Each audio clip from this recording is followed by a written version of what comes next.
New tonight, a new mayor in one California city is making history. Sasha Renee Perez is the youngest woman and the first bisexual person to be elected as mayor of Alhambra.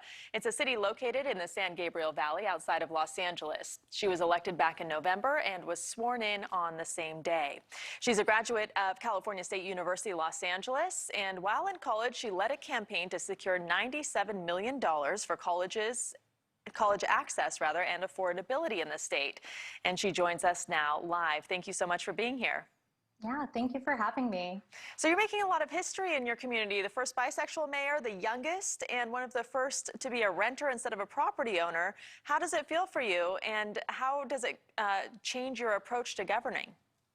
Yeah, I think it's been a huge honor, first of all, that, my community is willing to trust me to lead, especially during this time.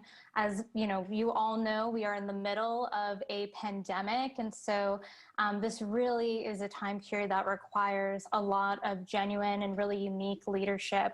I think for me, being a renter, being somebody that does identify as LGBT, and also being the youngest woman to ever serve, not just in the city, but in the San Gabriel Valley, I'm always really thinking of working class folks, of the working class folks in our community. How is this situation impacting young people? How is it impacting those that are renting? How is it impacting the LGBT community?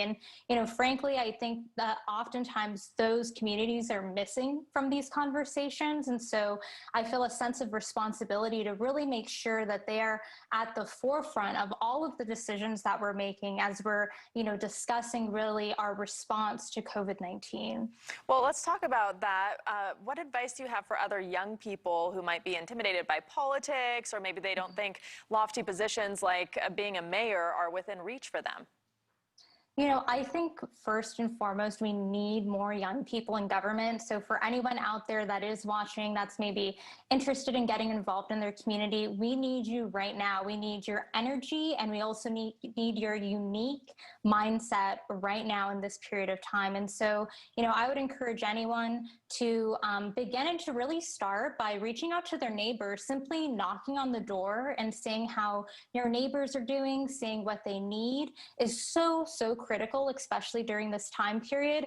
That is a lot of what I've been doing over the past year.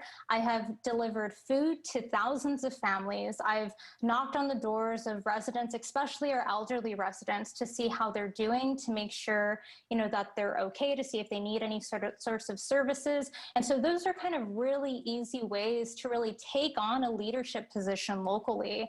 And I think now more than ever, we really need young people to step up in these ways. So is it true you didn't even realize you were becoming mayor until the day you were sworn in? Yes.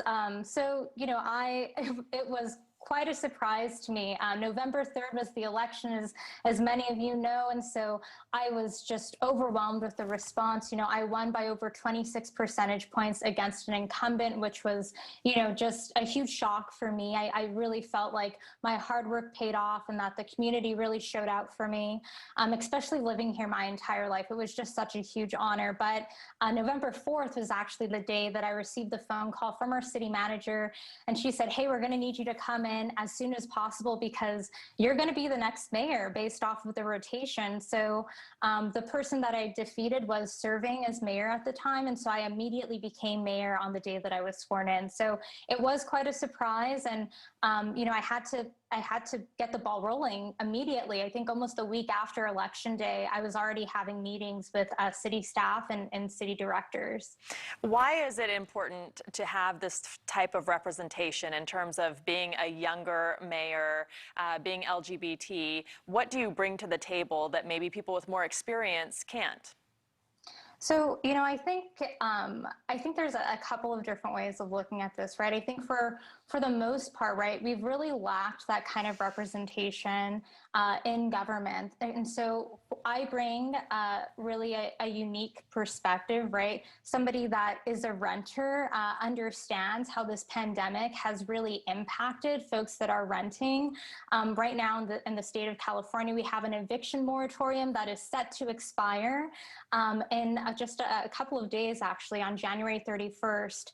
And so, I've been doing a lot of advocacy to make sure that that's extended, also advocating to our local county to make sure that that eviction moratorium is extended, because I know based off of the renters that I've communicated with, based off of my community, that many of these folks are overdue on their rent payments. And in addition to being overdue, some of them have contracted COVID-19 during this time period. LA County is currently going through this huge rise in cases. And so folks are not just dealing with an economic crisis, many of them are now navigating a health crisis. And so I really feel like it's my job and my duty to bring those perspectives to the table and to really talk about how this is impacting folks that are renting. And I think especially for folks that are young, for folks that are LGBT, this is disproportionately impacting them. We already know that LGBT folks, especially LGBT folks of color, tend to be low income.